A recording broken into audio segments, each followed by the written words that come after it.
Les idées préconçues sur l'absence de vigilance.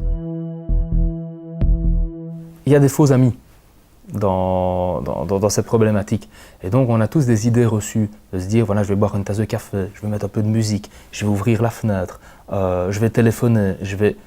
Voilà, on a des petites techniques dès qu'on commence un peu à piquer du nez quand on est derrière son volant. Mais malheureusement, ou plutôt heureusement, on a pu mettre en évidence que c'était justement des faux amis et que rien ne remplace le fait d'avoir une bonne hygiène de vie et de respecter certaines règles de repos lorsqu'on est derrière un volant. Quand on sent son état physiologique qui se modifie, qu'on a peut-être remarqué les premiers signes avant-coureurs, c'est le moment de s'arrêter.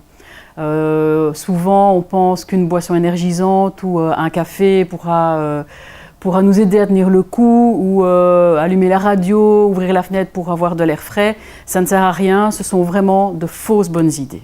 Le fait de s'arrêter après une certaine distance, le fait de ne pas parcourir de trop longues distances d'affilée, le fait de boire de l'eau et non pas de boire des tasses de café et donc d'arriver chez soi le soir en ayant toujours de la caféine qui circule dans votre sang et donc d'avoir un sommeil qui est nettement moins réparateur, ceci va également avoir une influence sur votre état de veille et de conscience, de vigilance le lendemain. À l'époque, je faisais beaucoup d'autoroutes.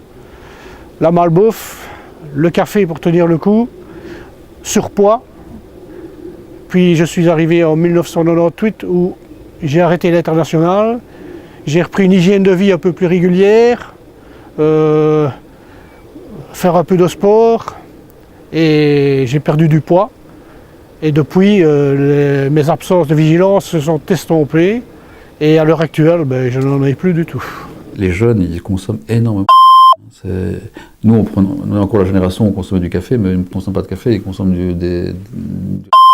mais ce qui fait qu'il y a énormément de sucre aussi là-dedans, avec le risque de prise de poids qui est important. On a constaté que par exemple chez les travailleurs donc à horaires réguliers, il y a une consommation, surtout chez les jeunes travailleurs, de boissons fortement chargées en caféine, comme voilà, comme ça, et ce qui est finalement assez délétère pour leur santé, parce que comme ça, ils luttent contre la fatigue et ils repoussent en fait le moment de s'endormir et ils s'endorment finalement le soir avec une dose de caféine dans le sang qui peut perturber la qualité de leur sommeil, qui est normalement un sommeil qui devrait être réparateur, qui devrait être récupérateur.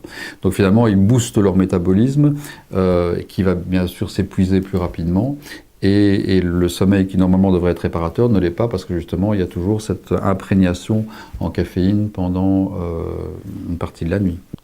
Souvent, si on demande à des conducteurs ce qu'il faut faire sur un long trajet, ils vont vous répondre qu'il faut faire des pauses régulières, au maximum toutes les 2 heures, au besoin faire une petite sieste, donc ils connaissent les conseils de base, mais souvent ils ont tendance, sur la fin d'un long trajet, à mettre ces conseils de côté, parce que quand on est près de son domicile, plus qu'à une seule demi-heure de celui-ci, on se dit, c'est vrai, je me sens fatigué, je suis presque à 2 heures de route, mais il ne me reste qu'une demi-heure de trajet, et c'est là qu'on risque de faire la demi-heure de trop, et de s'endormir au volant, tout près de chez soi, certes, ou tout près de l'arrivée, mais l'accident est là, et donc je pense qu'il faut vraiment que les gens soient conscients que c'est sur l'ensemble d'un trajet qu'il faut être en permanence attentif à son degré de vigilance, et si on sent que ça baisse, même si on est tout près du point d'arrivée, faire un break, une petite sieste, et ça peut vous sauver.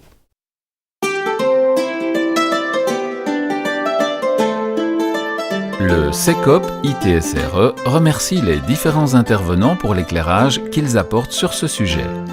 Nous espérons sincèrement que vous pourrez tirer les meilleurs enseignements de ce reportage et ainsi éviter des erreurs que tout le monde peut faire. Nous vous souhaitons une bonne route et de beaux voyages. Mais surtout, restez prudents, car des gens vous aiment et vous attendent chez vous, à la maison.